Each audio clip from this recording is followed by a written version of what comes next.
In his commentary on the Kena Upanishad and the phrase that describes the divine as sense of our sense, Sri Aurobindo leads us step by step to the essential experience of all senses.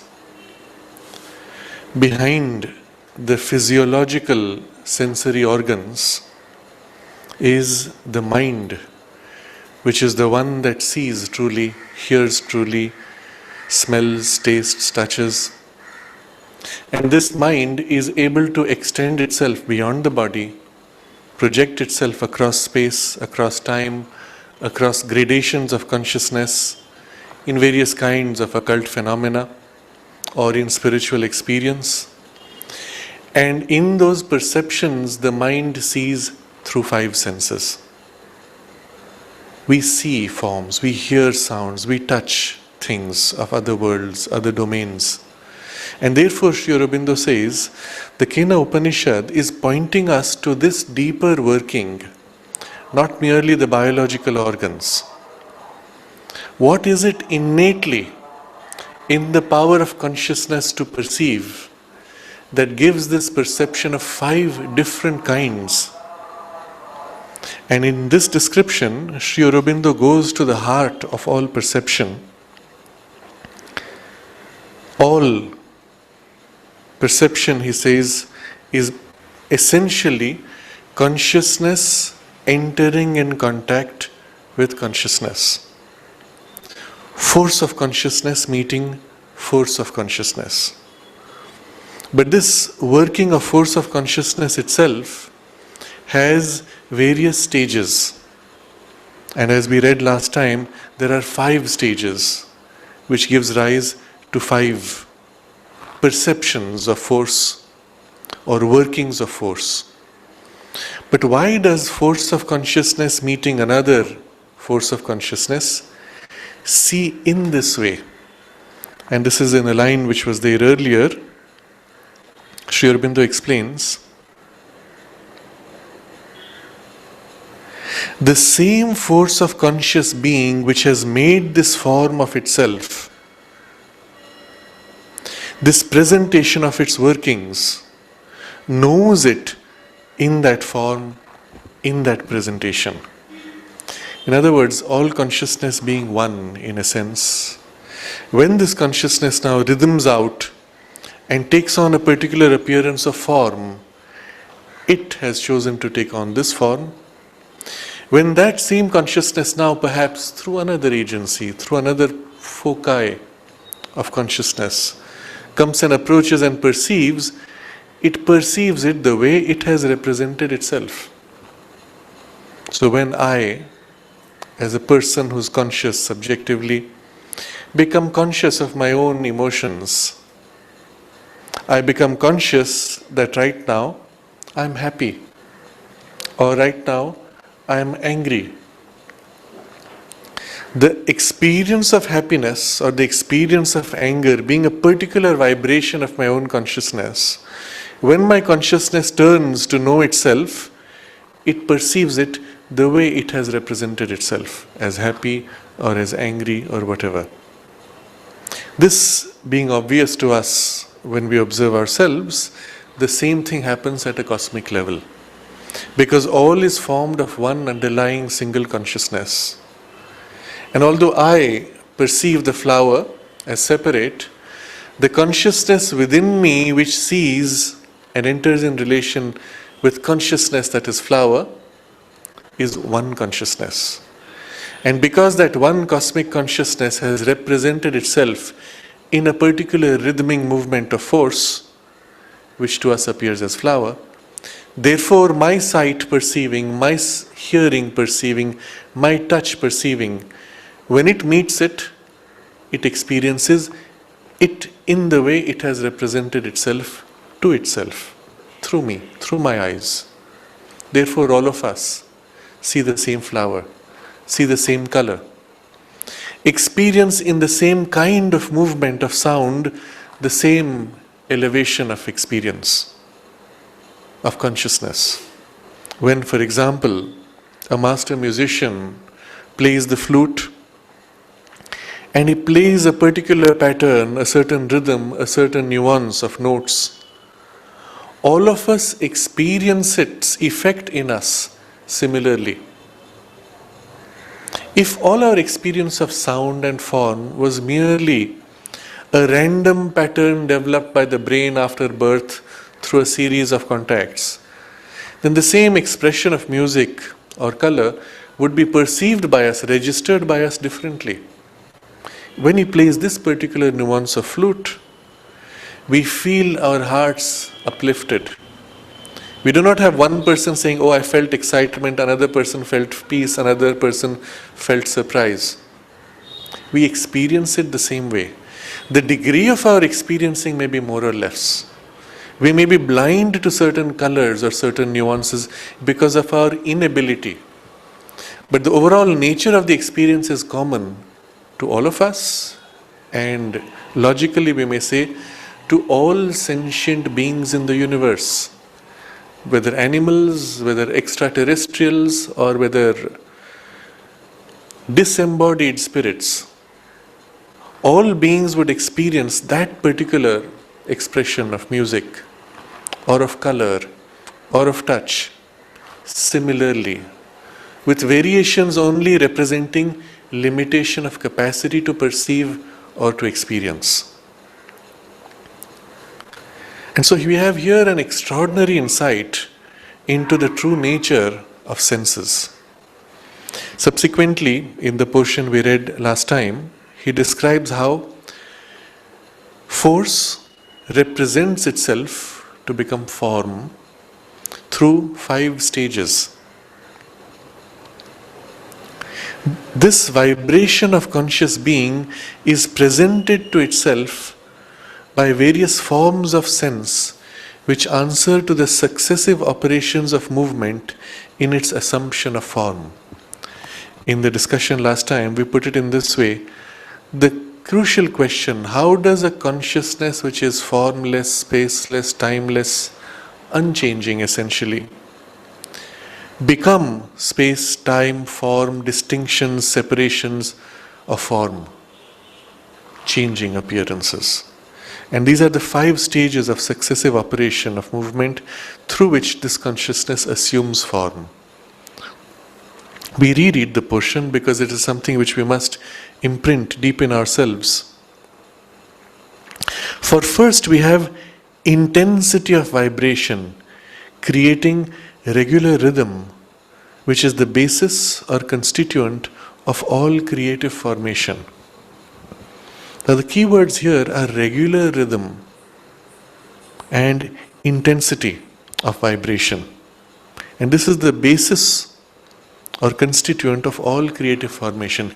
If there was not this regular rhythm and intensity, there cannot be any formation.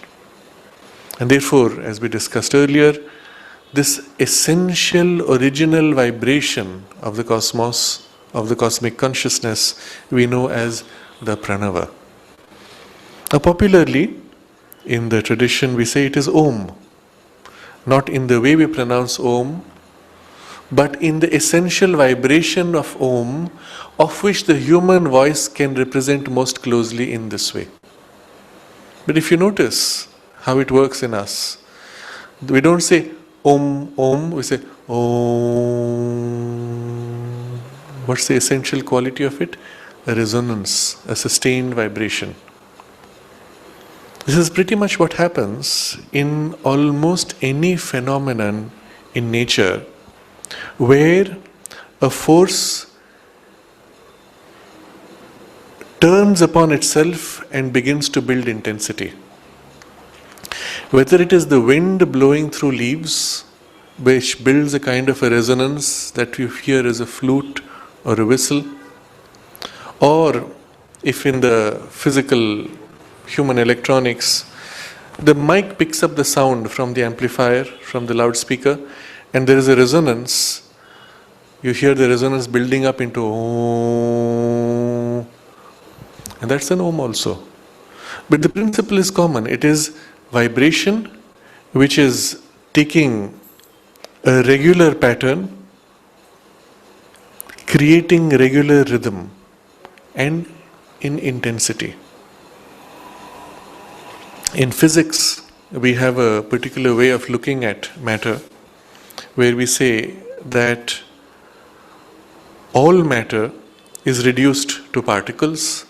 Particles themselves are nothing but vibrating packets of energy. So an electron, although it is pictured in textbooks as a spherical form, it is described mathematically as having a resonance and a frequency. And if that had to be pictured, we would picture it as an oscillating vibration, perhaps spherical, but an oscillating sphere, having a frequency and a regular rhythm. You will, if you go further into physics, we also describe how in the underlying emptiness of energy, space, formless, there is an infinity of possible vibrations. Every possible vibration, every possible frequency are all there. And if you measure the quantum of their energy, it is almost infinite.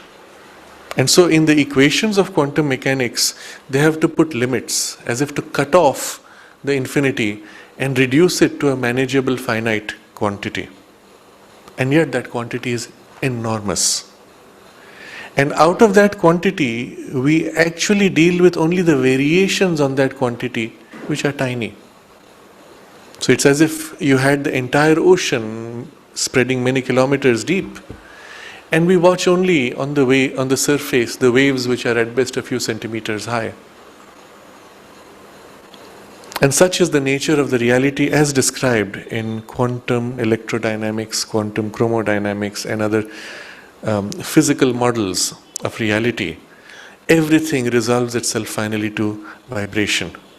But when does that vibration emerge distinctly? When there is every possible vibration simultaneously? When it repeats itself, when it begins to rhythm and there is a regularity in the rhythm. When in the regularity of the rhythm it builds intensity that it rises above the norm, the range around. And then we say, there is a vibration here, there is a sound here. If we sit for a long time in a space where there is some underlying noise, and if the noise is quite uniform, in other words, every possible sound at the same time, it is called white noise. Basically a hissing sound. Psh. After a while, our hearing will adapt to that white noise and we will hear it pretty much as a silence. It is only when something emerges above the range of that white noise, takes on a distinctive form, a distinctive repeating rhythm, that we will say, here's a sound. The same happens pretty much for most of our senses, even with light, even with smell and taste. We do not taste our own saliva's taste, because it is as if our senses adapt to that as the norm. Only what changes from there, we taste. Or the same with light. There's a very interesting experiment attempted in Russia quite a long time ago, where they pasted images on the eyeball. Where the light goes in through the iris, they pasted an image. We would expect them to be able to see the image constantly, isn't it? But they discovered to their surprise, once it was fixed on the eyeball, the eyes or the machinery of the brain or mind simply removed it from its perception. Anything which remained fixed to the movement of the eyeballs was as if erased. Only what changes is seen. And they discovered that our eyeballs are constantly flicking in micro movements. So small you do not see them, you do not notice them. And it is those variations by which it distinguishes the pattern on itself from the things seen outside. So only the changing surface variation, everything else is as if subsiding into the background. So this is not only the nature of our senses, but it is also the nature of our underlying enormous ocean of energy which is behind this reality. We see only the fluctuations of the surface of the changes. So the first base for all creative formation is this regular rhythm of vibration and building an intensity. Next, second, operation of movement of force in assumption of form. So far there's no form, there's only something emerging which is itself not of the nature of form, but a prototype of form. Secondly, contact or intermittence of the movements of conscious being which constitute the rhythm. Now, what is it that is emerging when there is this movement? We will say, well, a certain force rhythming. But at the same time, another force also can emerge rhythming. And these two can pass right through each other, as we see waves passing through each other on the ocean. As right now in the air, various sounds are passing right through each other. As I speak, there is a certain vibration, and next to me there is a bird which makes a sound which ripples right through these sounds, and they do not affect each other at all. It is the same idea that we say a ghost walks through the wall as if one doesn't exist for the other. Or in the subtle domains, one person's hand could pass right through the other person's hand and feel nothing. Or they can tune into each other and then they could pass through each other and feel some sensation. As when we put our hand through, the sensation is like putting it through a magnetic field. We would feel some sensation even inside our tissue, but that's about it. It would still be passing through. And this is where we have the first sense of touch, of contact. Intermittence, passing into, through each other. Of what? The movement of conscious being which constitute the rhythm. Behind every rhythm is the conscious being, the intention of the consciousness which moves forward to express the rhythm, and two different rhythms of conscious being could pass right through each other, the intermittence of conscious being with conscious being. Now you can see how this description at the same time has a physical reality and has an essential psychological or even a spiritual domain of reality. And it is simultaneously the same across all these levels of reality. That's why he says, all sensation, all action of sense is thus the same in essence, whether external or internal, physical or psychical. And so we have to read these lines with that full awareness of all levels. So now there is intermittence in the second movement. There is touch, there is contact, more or less. In water, if you observe two waves passing through each other, if they are particularly aligned, then as they pass, suddenly there is a burst of a wave, or suddenly a dip. It creates patterns of interference. They interfere with each other as they pass, and yet they are unchanged when they cross each other. But in the moment when they cross each other, they create certain patterns of interference, where something gets amplified, something gets reduced. Interestingly, we have in physics experiments with air, with water waves, sound waves, you can take a loudspeaker and have it vibrating at a particular frequency. It produces waves of that frequency. Because of the same through it, it begin to vibrate in the same frequency. Now let's say we have two vibrating at the same frequency. Their waves can be made to add up to each other. The result is something much louder. We could beam from two loudspeakers, a beam like this. The part where they cross, suddenly the noise will be very loud. The sound will be loud. So there are experiments, these are turned into technologies. When you stand in front of a television screen or an advertisement, the alignment of loudspeaker creates a pattern of sound exactly where you are standing, so that you hear it clearly, but somebody else who is off by half a meter will not hear anything. By beaming sounds like this, you can create a space where the sound amplifies loudly and there's nothing else heard anywhere else.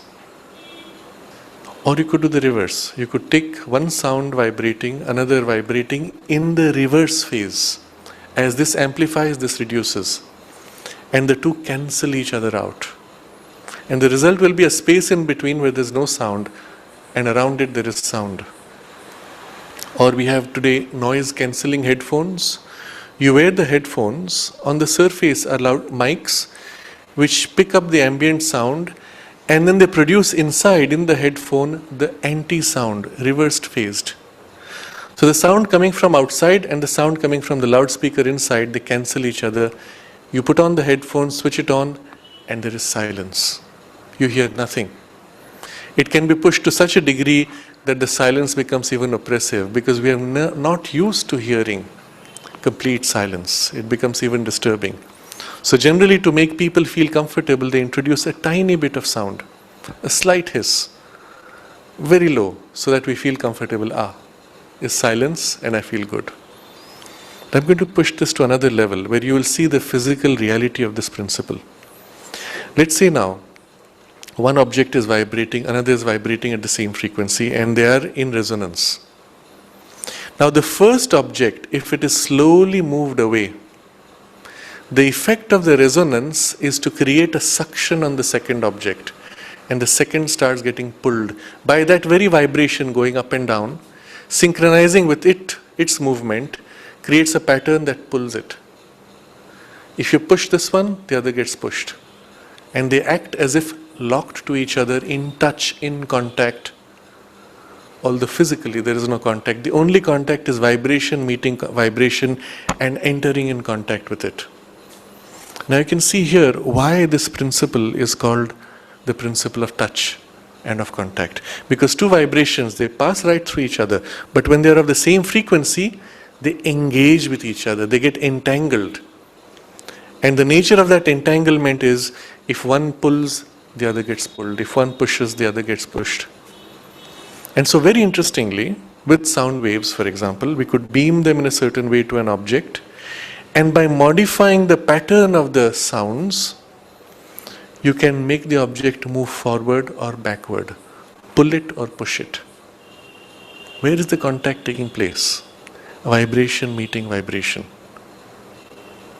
It is the description we have in science fiction. They call it tractor beam. A spaceship comes, projects a beam of light, and grips another object and lifts it, pulls it, does whatever it wants. And this is the most advanced technology which actually exists in the laboratory. Potentially could be extended to any domain. And this is the reason why the mastery of vibration is what gives us the total mastery over matter and all nature's forces. We will come to that shortly in another text of Sri Aurobindo. But for now, we just see how contact or intermittence of the movements of conscious being which constitute this rhythm. You have rhythms, and then they enter in contact, and they have intermittence. They pass through, they touch, or there are degrees of touch. As they pass through, it's as if they scrape against each other internally. Or they push against each other, and they collide and rebound. And all of these are degrees of variation of how waves meet with each other depending on their phase and their frequency. This is happening now in the underlying play of consciousness. And you can see here how we can now begin to have the sense of distinct force in what is otherwise universal force, distinct movements of force, pulling, pushing, touching. And from here emerges the third stage, the third operation. Thirdly, definition of the grouping of movements which are in contact, their shape. Now, groupings of movements, there's one movement, there's another movement, there's another movement, and these together form some kind of a touch, pull or push, and a grouping forms, a grouping emerges. Each movement, each object or each force is moving. But because the grouping is within itself overall repetitive, there is a kind of a shape. So, definition of the grouping of the movements which are in contact, their shape. Now, if we take the earlier description, one wave meeting another wave in sync creating the experience of push or pull. If between them, let's say we bring a third wave, first pushes second, second pushes third, third pushes first, and they keep pushing each other and therefore effectively circling around. You have a shape, a form, sustained. Although internally everything is unstable, everything is in movement, because of the repetition of form, there is a shape, a grouping of movements which are in contact, their shape. Now this could not happen if there was not contact of one pushing the other and entering in some kind of entanglement or engagement, which was the second level. So in the third level, the repetition of this grouping of movements creates the definition, a shape. This is where we have the first appearance of form. But the form is not persistent. If another force comes, breaks this alignment, immediately the form dissolves. I took last time the example of the wave which you see on a moving river.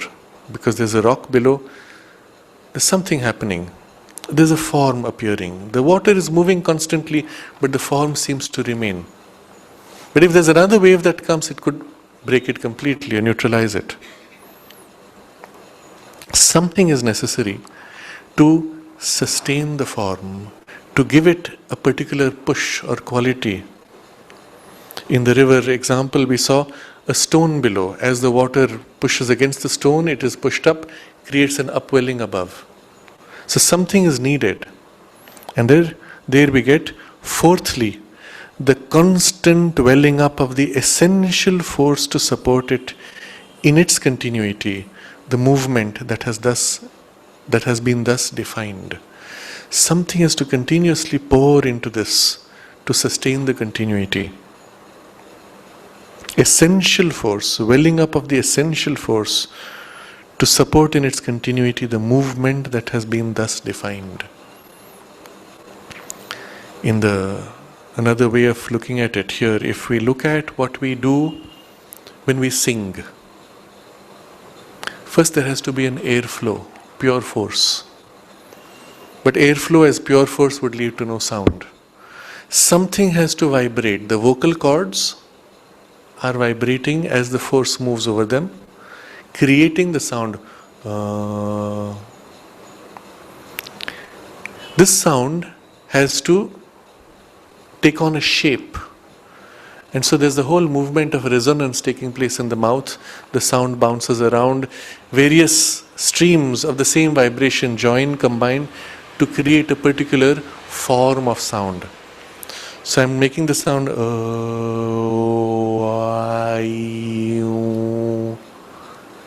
The throat vibrating is exactly the same. The air pushing is exactly the same.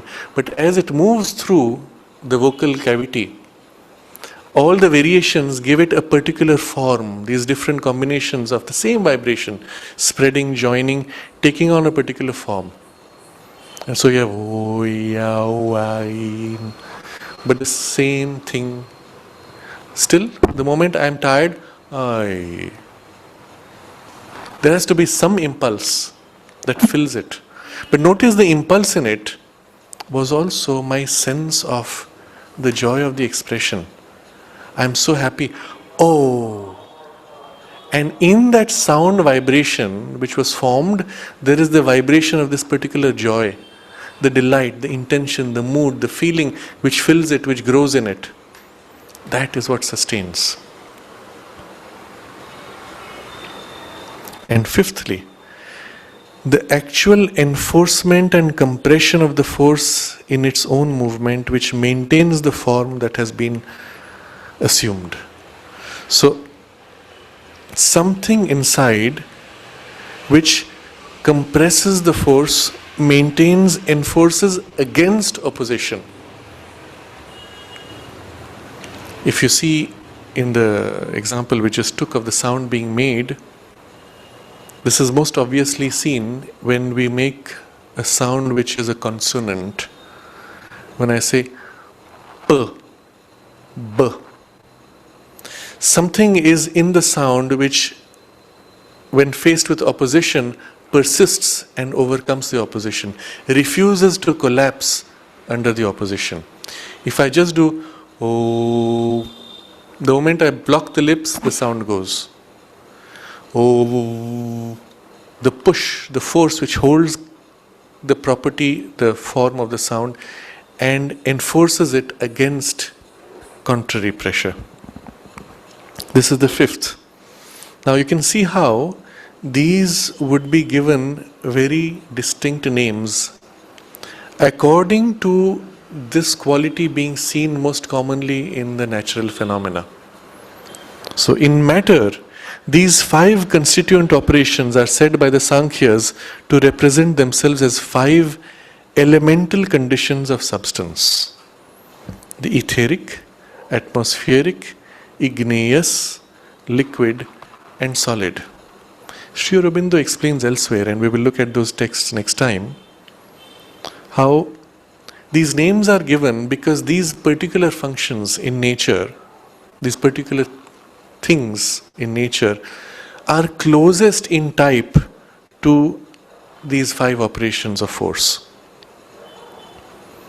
Sri Aurobindo elaborates on what the Sankhya declares. And the rhythm of vibration is seen by them as shabda, sound, the basis of hearing. The intermittence as contact, of touch. The definition of shape, the basis of sight. The upflow of force as rasa, sap, the basis of taste. And the discharge of the atomic compression as gandha, odor, the basis of smell. It is true that this is only predicated of pure or subtle matter. The physical matter of our world being a mixed operation of force, these 5 elemental states are not found there separately, except in a very modified form. So in the subtle world, these could be experienced distinctly, separate.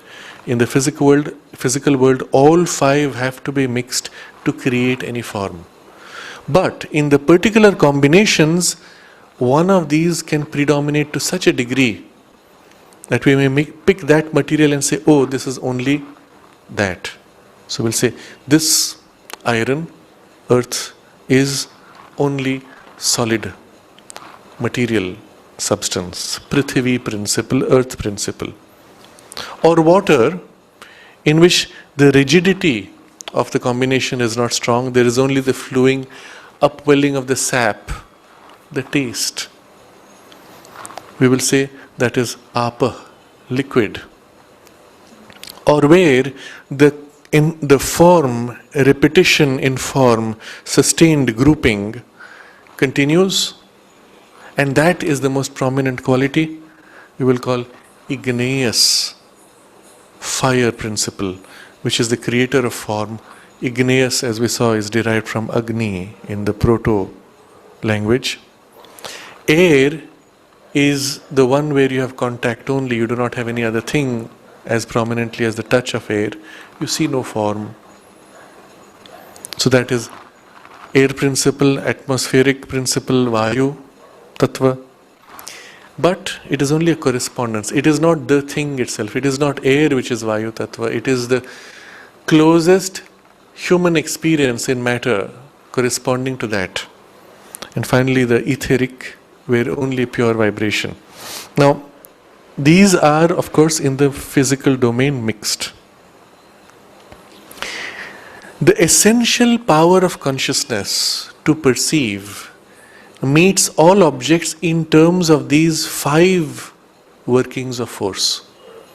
All objects are formed by this 5-fold perception of consciousness meeting consciousness. Therefore, 5 elements.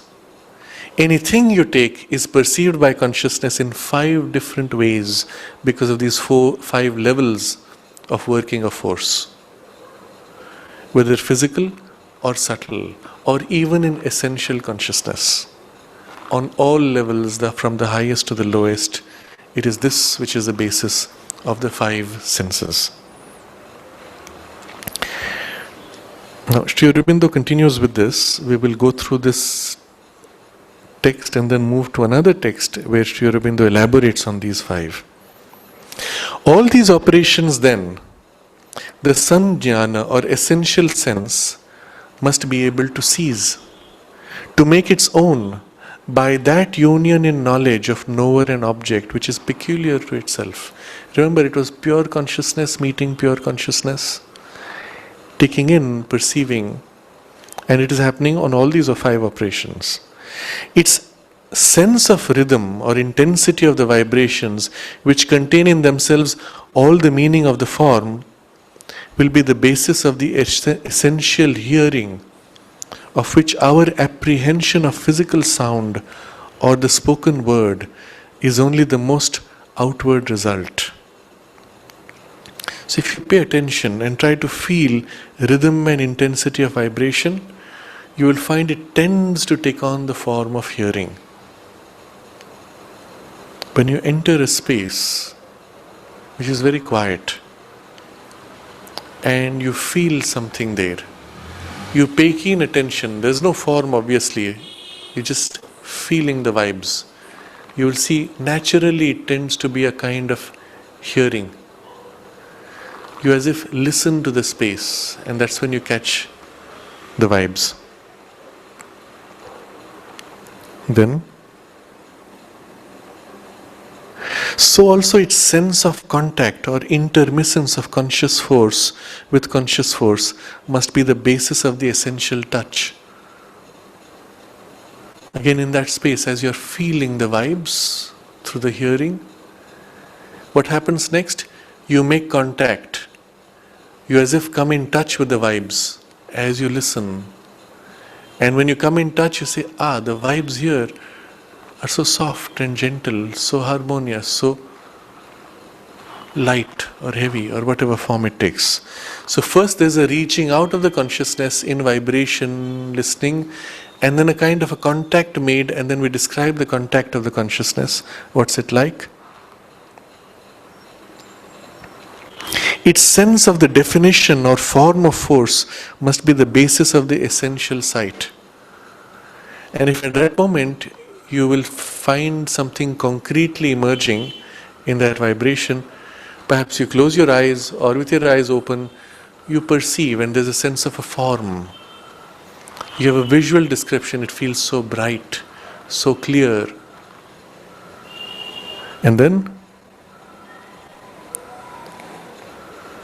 its sense of the upflow of essential being in the form, that which is the secret of its self-delight, must be the basis of the essential taste, not physical taste. So as you're listening, feeling, seeing, it feels so bright and joyous. There is something here which is full of joy and light. You see how it takes on a form where you, as if, we don't use the word taste here, but you're feeling the quality, the taste of quality, which is in that consciousness, in that space. And finally, its sense of the compression of force and the self-discharge of its essence of being must be the basis of the essential inhalation, grossly represented in physical substance by the sense of smell. So in that subtle feeling, it feels so nice. I feel good being here in the space around the samadhi in the ashram. You have first the sense, you enter the space, there's a kind of a peace or a silence. There's a density, a presence or an intensity. It's so bright, it's so joyous. And immediately your body takes a deep breath and you take in, absorb that atmosphere, that vibration, that consciousness into yourself. That's when you can say you are being one with it. You feel the contact in yourself, in the form. Now all of these 5-fold characteristics you will see, although there's a natural sequence to their development, they are all present in pure consciousness. The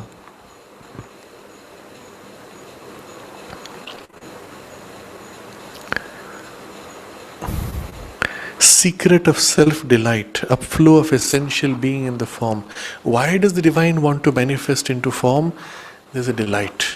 It is that delight filling which is the sense of the taste in the subtle worlds.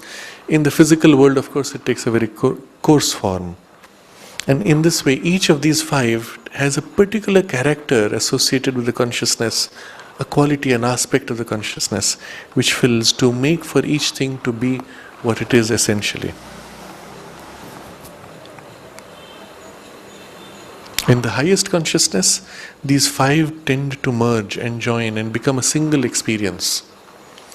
And we will find, therefore, in each of the five senses, the other four are hidden. So Sri Aurobindo gives one example of this in the next paragraph, and we will see that in greater detail next time because it needs some elaboration. But I turn now to another text, which is from the memory, noted from memory by Pavitrada. He was a scientist, Philippe Barbier Saint-Hilaire, French scientist, a very developed intelligence, and he had several conversations with Sri Aurobindo on the theme of the sciences and on occult phenomena. And several of these have been noted by him subsequently. There is one in which there is a whole discussion on the five elements, but also before that, how this working of the five elements corresponds to current knowledge of science. And that will help us to bridge these two different approaches to reality. So this is Pavitrada's memory of what Sri Aurobindo says on 8th of May 1926. In the West, the highest minds have turned not towards spiritual truths, but towards material science. The scope of science is very narrow. It touches only the most exterior part of the physical plane. And even there, what does science know really?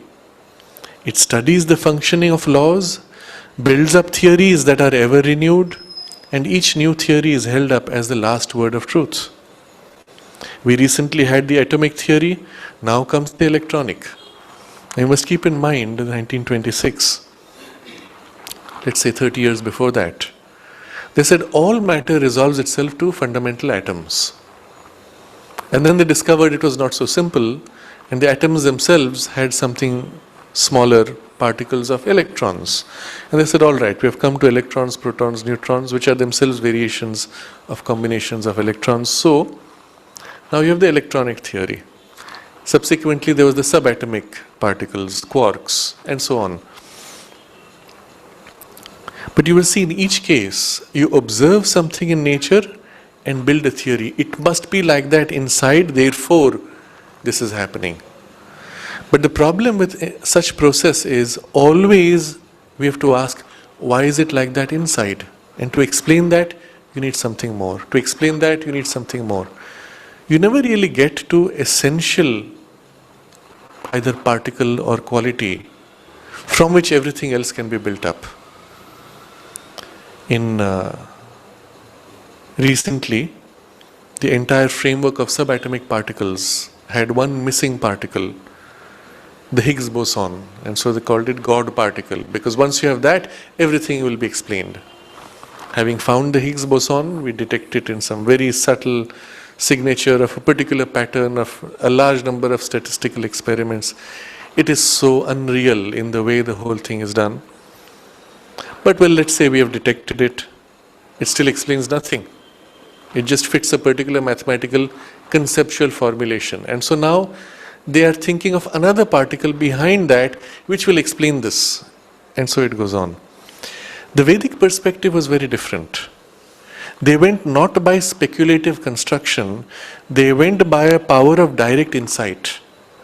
So rather than constructing forms and objects to explain the appearance of things, they saw behind pure consciousness and the qualities of consciousness that it freely puts out, and these five modes through which, five workings, functions through which it formulates itself. So we'll come to that description subsequently. Sri Aurobindo continues, there are two statements of modern science that would stir up deeper ranges for an occultist. First, atoms are whirling systems like the solar system. Second, the atoms of all the elements are made out of the same constituents. Different arrangement is the only cause of their different properties. Now, these two statements are, for an occultist, he says, they give much deeper insight. So let's look at it briefly, not too detailed now. If you consider the solar system, you notice something quite unusual. The distance from Earth to the first planet, if you double it, you find the second planet. Double it, you find the third planet. Double it, you find not fourth planet, but the asteroid belt, a planet which was shattered. But there was a planet and there is still something, its remnant. Double it, the next planet. Double it, the next planet. Now, if, as science would say, all these planets are merely accumulations of matter by chance, by gravity, by whatever astronomical process, and they just got caught in the orbit of the sun by gravitational force, what would explain this kind of a precise geometric progression? It cannot have happened by chance. There's obviously something else happening. And the clue to this we get when we study, when we assume it's not just by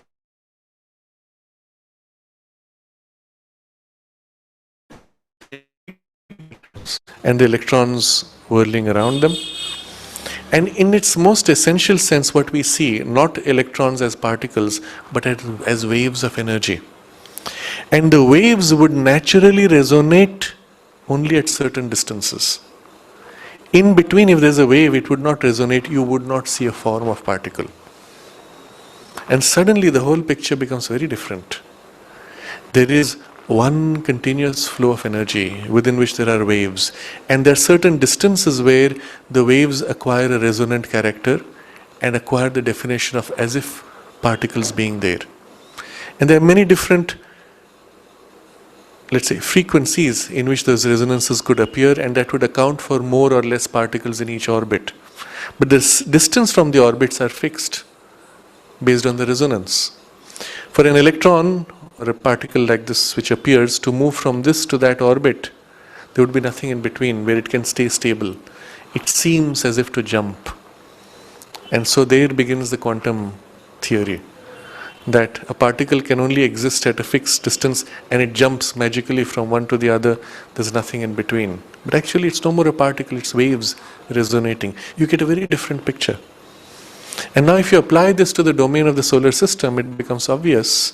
The sun being the center, the great resonator, its waves rhythming out create as if these, at specific distances, resonating circles which tend to gather matter to form the planets at specific distances.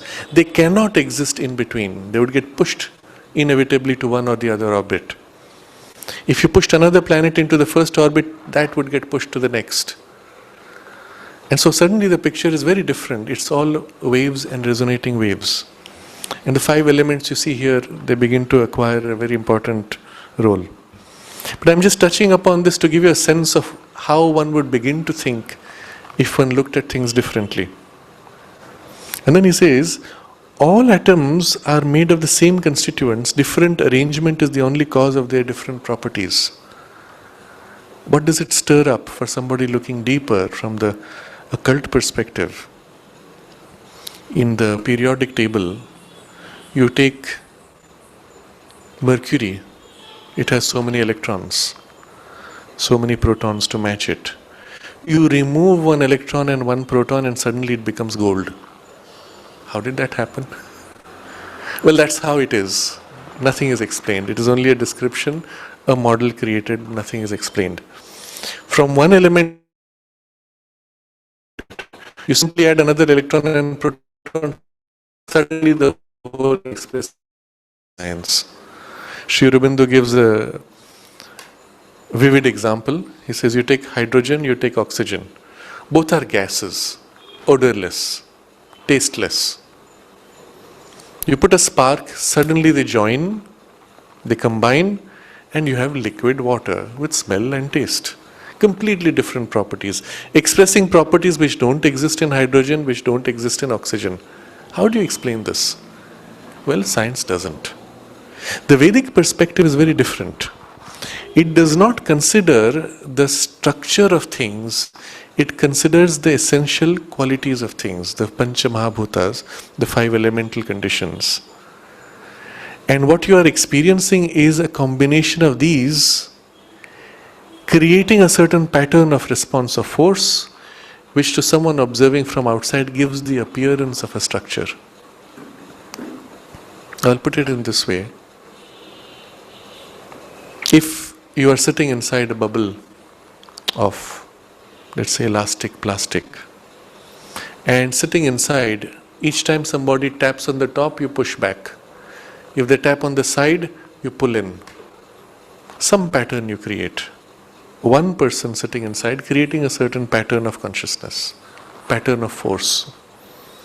To the person outside looking in, they would say, there's an object which has this shape, this hole here, push here, shape here. A shape is created based on the pattern of force of pull and push.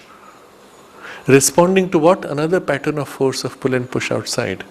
My finger meeting the flower petal is a pattern of pull and push forces, meeting another pattern of pull and push forces of same consciousness, which creates in my mind the appearance of this shape and this response.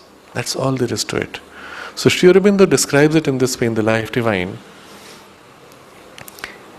Essentially in consciousness is the quality of consciousness, force of consciousness, power of consciousness. In the way it appears in the play of forces, you have form, shape, number. The quality belongs to consciousness, form, shape, number belongs to nature or play of force. Quality gives rise to appearance of form, not the other way around.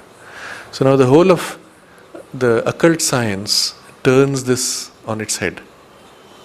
Quality gives rise to form. Change quality, form will change. And it is on this basis that suddenly the methods of occult science become obvious. You seek not form, but you seek the quality of consciousness. Modify that and the form will change. Now you can see why one could take mercury, modify its underlying quality of consciousness, it would become gold without using any massive energy, without changing, having to enter to change structure of form, without having to remove electrons and protons, because those are secondary, they are phenomenal. The thing is the quality, modify that, the form will change. In this way, transmutation of material becomes possible. Teleportation of material becomes possible because you are no more carrying structure from here to there. You are taking an imprint of consciousness and moving it elsewhere, which can be done instantaneously. And so on. A whole range of things become very obvious and simple. But the methods which it uses to modify is by evoking or invoking other qualities. So for example, if you want to modify this object, by introducing in it another quality, you align it with all the sources of that quality in the cosmos. So for a particular magical invocation, you would look at the alignment of the planets which would maximize that particular quality. You would surround it with objects which are sources of that particular quality. You would introduce there some sounds, some colors, some shapes which are resonators of that quality. Therefore, suddenly now you see why triangles and squares or circles, being merely geometric symbols, can have a tremendous effect because they are resonators of certain qualities. All qualities you will find you can associate with certain shapes because those shapes are how you see the quality. Create the shape, you have a resonance of that quality. Invoke the quality, you have the appearance of that shape. And this is the basis of all science, of occultism, of magic. So that's why Sri Aurobindo says, there are two statements of modern science that would stir up deeper ranges for an occultist. And the second statement is, different arrangement is the only cause of their different properties. Okay, so we don't go into this further, we have to get to something else which is more relevant to our text. Sri Aurobindo continues, if these statements were considered under their true aspect, they could lead science to new discoveries of which there is no idea at present, and in comparison with which the present knowledge is poor. We can have a massive breakthrough when we review the whole science from these perspectives. According to the experience of the ancient yogis, sensible matter was made out of 5 elements, bhutani. Prithvi, that is earth, apas, water, agni, or tejas, fire, vayu, air, akasha, the ether. And then Sri Aurobindo says, Agni is threefold. First, ordinary fire, Jada Agni. Second, electric fire, Vaidyut Agni. Third, solar fire, Saurya Agni. Science has only entered upon the first and second of these fires. The fact that the atom is like the solar system could lead it to the knowledge of the third.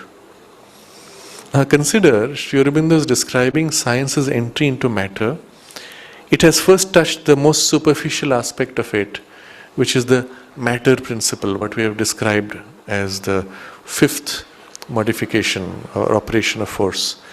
Behind that, the water principle, and behind that, the fire principle has 3 aspects, of which only the first 2 have been discovered. And he gives you the clue by which the third will be discovered. And then, beyond Agni is Vayu, of which science knows nothing. It is the support of all contact and exchange, the cause of gravitation and of the magnetic and electric fields. Through it, the action of Agni, the formal element, the builder of forms, is made possible. Now he's giving you a clue of the further developments which science would inevitably enter into if it continues its pursuit of matter. So these 3 fires, ordinary fire, electric fire, and solar fire, what they represent, if you look at it from the science perspective, which is not quality but form. So ordinary fire, when you light a matchstick, burn paper, wood, you see objects transformed, transmuted. The wood becomes gas. Paper, which was white, now becomes burnt black, and so on. What is happening internally? Molecules are undergoing changes. Molecules break, they combine, they join. But the underlying atomic elements are exactly the same. They are unchanged. In the electric fire, you see lightning, you see sparks. I pass a spark and hydrogen, oxygen combine to become water. There's a transmutation also. But the underlying atom is same, but the molecular structure has modified. But at a close level, they have got entangled by exchange of electrons. At least that's how science explains it. The electron, the electricity flowing becomes the binding force modifying peripheral electrons. Underlying the core of the atom is same. In the solar fire, as science explains it, we have the nuclear transmutation, where inside, not only the surface electron, but inside in the core of the nucleus there is modification.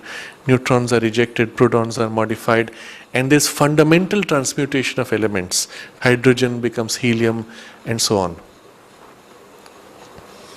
And this, you notice, is 1926. Sri Aurobindo says, science has only entered the first 2 fires. The fact that the atom is like the solar system could lead it to the knowledge of the third. 1929, I believe, they discovered what they call the beta decay, the breakdown of the nucleus of the atom, and the whole possibility of the nuclear age began from there. Third fire discovered. What happens to the next level? Vayu, of which science knows nothing. It is the support of all contact and exchange, the cause of gravitation and the magnetic and electric fields. So through it, the action of Agni, builder of forms, is made possible. So this is the underlying field. We touched upon this earlier when we said when 2 electrons come together, and as science describes them bouncing, one repels the other, they never touch each other. It's their field which enters in contact.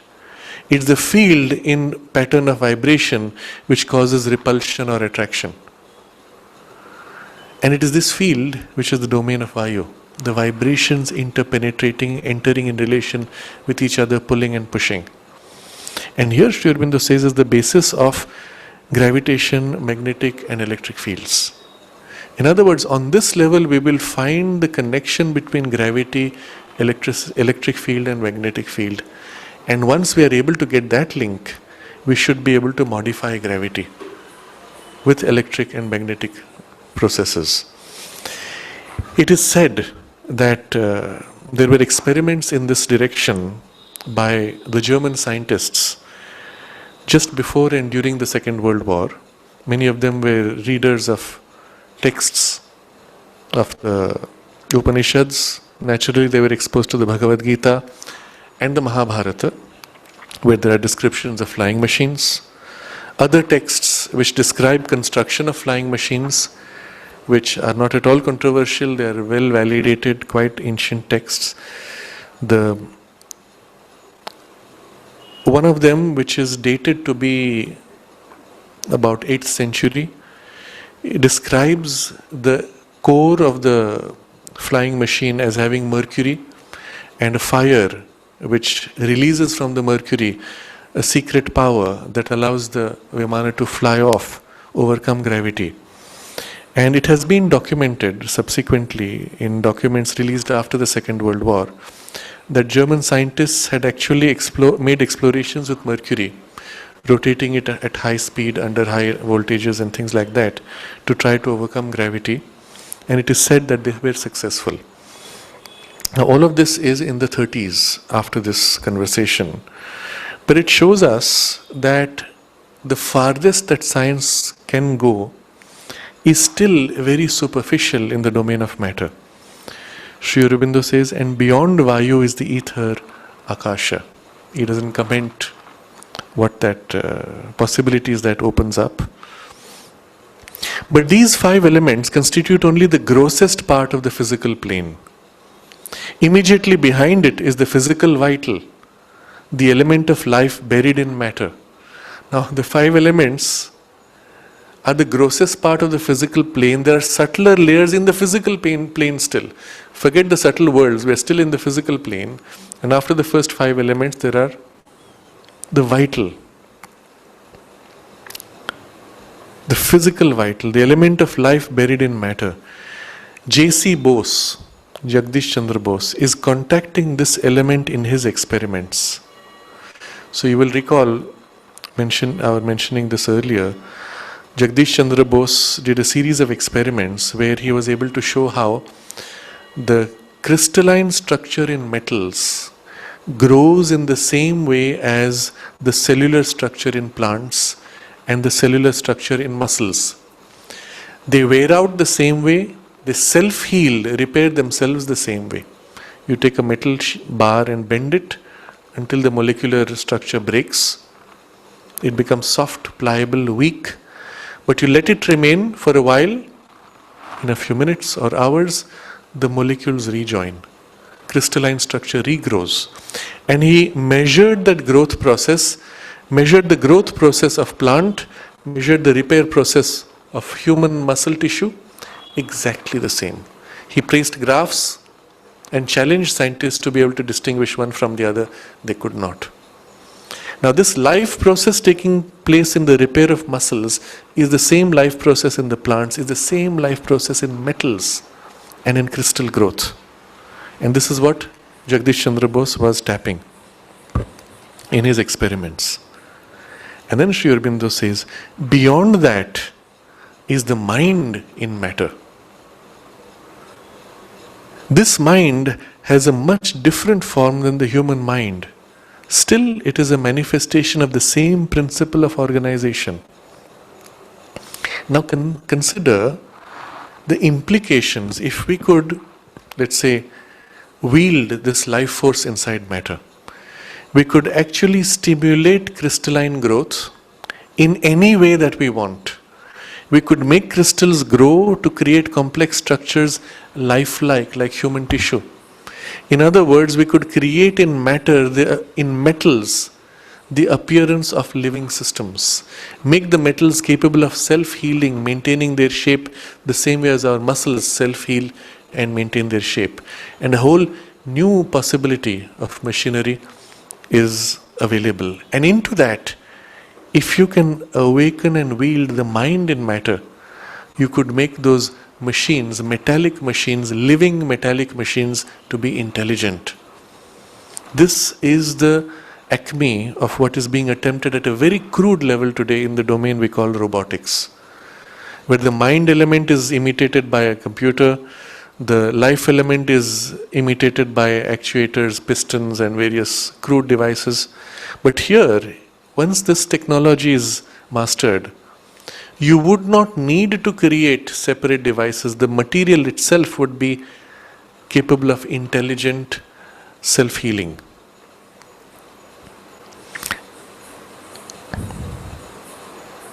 In people who have had contacts, as they say, with beings from other planets, have made comments sometimes that they were told that the machine itself was conscious and was able to heal itself. But such possibilities do exist, and it wouldn't be surprising if there are civilizations which have even mastered it. But that's not the end. This is still describing the material domain only. And then Sri Aurobindo says, and deep below there are two more hidden layers. So further possibilities still exist, and this is still matter. What those two hidden layers are, Sri Aurobindo describes in the Life Divine, and perhaps next time we will take a look at that text also. He continues, that is the occult knowledge concerning the physical plane only. Science is far behind this knowledge.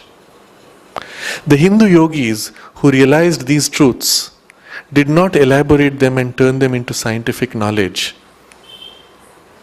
Other fields of action and knowledge having been opened to before them, they neglected what for them was the most exterior aspect of the manifestation. Then he says, there is a difference between the scientific mind and the cast of mind of an occultist. There is little doubt that someone who could unite these two groups of faculties would lead science towards great progress.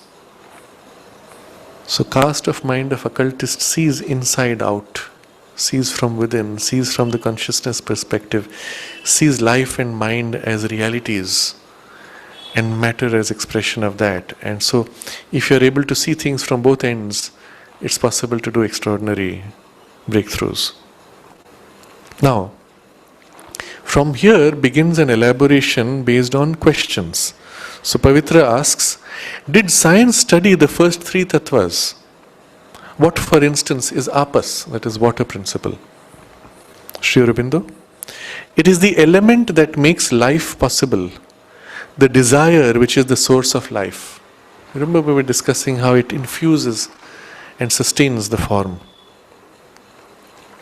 Agni is the element which renders form possible, and Prithvi is the compacting element which concretizes. Now, somebody else comments, obviously someone without a scientific background, Kshitish. Water is recognized by science as indispensable to life. Any strong hydrating agent is an antiseptic, for example, absolute alcohol. So Pavitra quickly cuts him. Pavitra, but water is not apas. What is the relation between the tattvas and the three states of matter, solid, liquid and gaseous? He asked Sri Aurobindo. So water is not apas, that's clear. The relationship now is what Sri Aurobindo comments.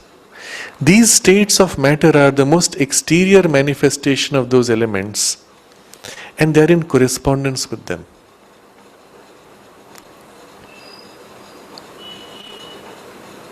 Kshitish, why does Vayu, which corresponds to gas, stand higher than Agni? Sri Aurobindo, Vayu has been identified with gas, but that is a mistake. It is Vayu which permits exchanges and mutual actions. Gravitation, for instance, it is an element of contact. Kshitish, is Vayu what has been called Panchavayu? Sri Aurobindo, no, there is nothing in common. Panchavayu represents certain movements in the vital body. Pavitra, do the five senses also correspond to the five tattvas? So now this is coming straight to our text. Sri Aurobindo, For some of them, the correspondence is easy to recognize. We find in Sankhya, for instance, that apas, that is the water principle, contains rasa, the sense of taste. Agni, determining the forms, corresponds to sight. Vayu, the contacting element, corresponds to touch. As for smell, which is the emission of particles as a mechanism, the correspondence is less evident. It is perhaps more in the nature of a symbol. Pavitra. Is hearing then of a higher quality than sight? Because we have put vibration as a prior state before formation of form through Agni. Sri Aurobindo. Hearing and sounds that we receive are very minor compared to the total possibility of sound. Every manifestation originates by a movement of sound. That is what the Veda means by creation by sound, by creative sound. Shabda Srishti. Kshitish. Is Shabda then very different from what we call sound? Sri Aurobindo. The range of our auditory perception is small. There exists in sound something higher, beyond its physical manifestation. He is pointing to something greater. So physical sound is vibration of air. But Shabda is not air vibration only, it is all vibration. Now straight away at a physical level we would say this includes also vibrations of electromagnetic waves. All the radio waves passing through right now, microwaves passing through right now, solar rays passing through right now. All of that is in vibration. But what he is pointing to here is something beyond physical manifestation, of something deeper, essential, close to what we described earlier as the vibration you feel in a space. Then Pavitra asks, are there 5 elements or 7? Sri Aurobindo. The ancient seers said that everything went by 7. But in the present state of evolution, there are in play 5 principles of which perception is possible. But very likely there are 7 tattvas. So we'll stop with this.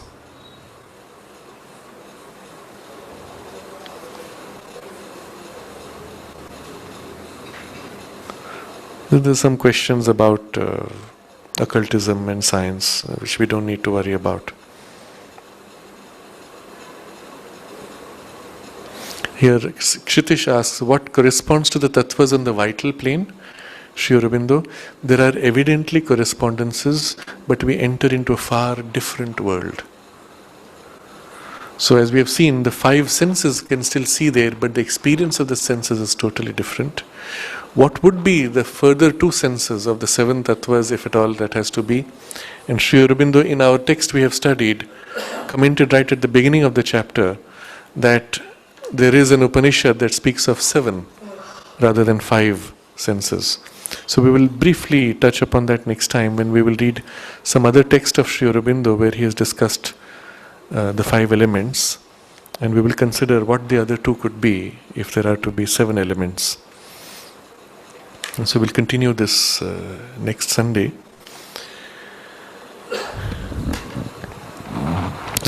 We have dwelt a little longer on the text so that we can appreciate more deeply the sense of these 5 functions of force, as if layering one upon the other, by which one indivisible pure consciousness appears to us in this multiplicity of forms, always remaining in its underlying reality one indivisible consciousness, simply by putting forward 5 different functions of its own force of consciousness by its power of conception.